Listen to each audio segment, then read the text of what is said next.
Alright guys, did you enjoy that little thumbnail there? I hope so. Alright, I get this question all the time. Ben, what do you do to the walls before painting? Do you wipe the dust off?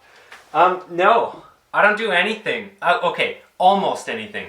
I will clean the room, so like I'll vacuum off windowsills, the floor. Like I give the place a good cleaning, but I don't really touch the walls. Here's why. Drywall mud is super soft, guys. So if you're gonna be coming in here and like brushing stuff off and wiping it down, you're gonna mess up your drywall work. So with that being said, there is one little thing I do.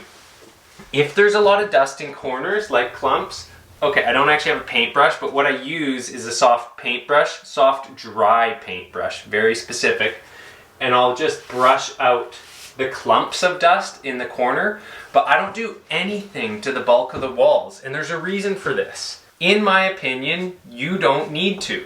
So drywall mud and paint, especially like a good quality drywall primer, are very similar. The filler in the paint is similar to the material in drywall mud. So as soon as you start rolling in, all that dust just fills in with the additives in the paint and it becomes one. Just like you're going to be when you find the zen of painting your freshly drywalled place.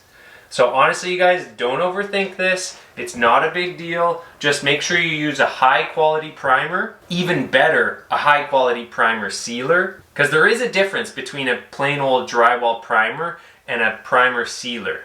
I think sealers really get in there and give a way better bond. And you're way less likely to ever see the paint come off and see like bare drywall. So that's my opinion. Yes, I never wipe down walls. Just get the little clumps of dust out in the corner because those will mess with adhesion. But otherwise, yeah, all this stuff that's on here, that's just gonna get mixed right into your paint and it's gonna be no big deal. Let me know in the comments what you do. I know there's, as many different methods as there are people that do it. Well, actually there's not that many methods. You either wipe the walls down or you don't. If you do wipe the walls down, let me know how you do it. I'm interested. I'm probably not ever gonna start, but I'm interested to know what you do. I'm just too afraid to mess up my nice drywall work, and I'm just not gonna touch it. It's gonna be a lot sturdier and better after it gets a nice coat of primer on there.